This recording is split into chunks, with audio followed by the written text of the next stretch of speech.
Here's what I want you to know about Philippians 3, and I'm going to be very brief on this.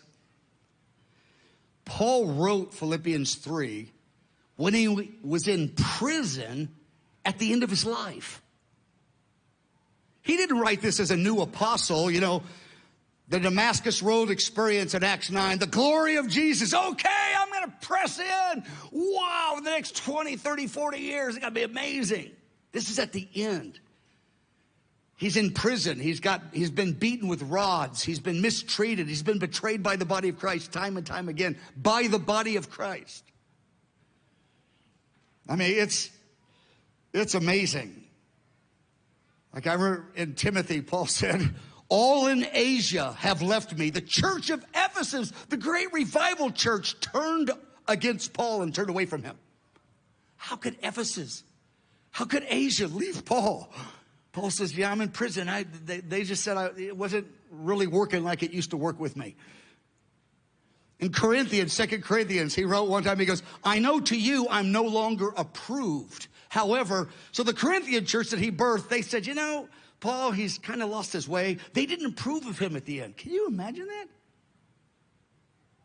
I think of Jonathan Edwards, one of the principal leaders of the First Great Awakening. His church kicked him out at the end.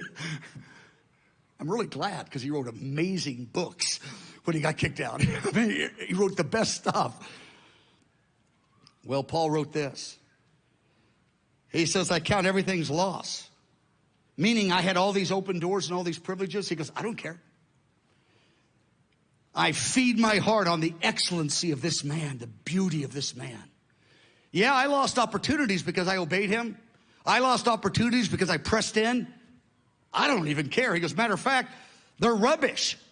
I don't even put them in the same sentence. There's no comparison. Because Paul had such a brilliant career if he would not have pressed into Jesus.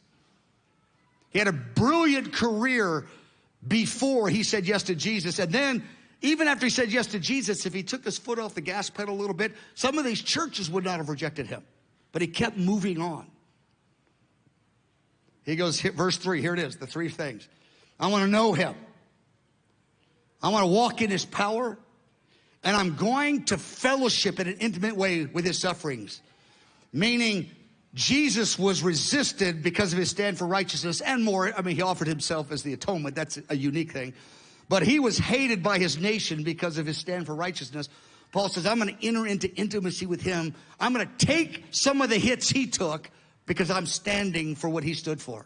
That's the intimate fellowship of persecution. This isn't physical sickness here. This is persecution for going all out for Jesus. Then he said this, verse 12. I'm getting to my key verse here. He goes, I haven't attained what I'm after. I don't have it all. I'm moving in that direction, and I've gained a lot of ground, but I'm not perfected yet. It's not it. I still got maybe a few more years to go. I don't know how long I'll be in this prison. I just don't know. I'm not there yet. I don't attain till the last day, and I didn't back down. Then I've attained. I'm not there yet. I might have a few months. I might have a few years.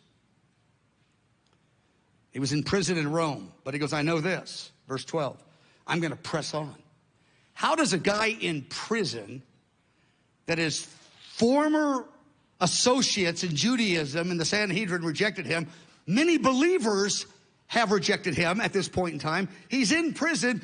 He goes, I'm pressing in for the breakthrough. Like, what? Paul, isn't there a time you just kind of chill for a while, just kind of like ride on into glory? No. I want to lay hold of that for which he laid hold of me back when I was saved in Acts 19. He called me for something. There's something, a measure of what he's ordained for me in this life. I want to walk in all that's ordained for me in this age and the age to come. I don't even know what it all is, but I know I'm going to press. That's the way to get it. And he says in verse 14, he says it in one sentence. I press towards the goal. What's the goal? He goes, I got a prize. There's a prize in front of me. It's that upward call. And in the next two passages, 1 Corinthians 9 and 2 Timothy 4, we'll look at in a moment, he elaborates on the prize he's pressing in for.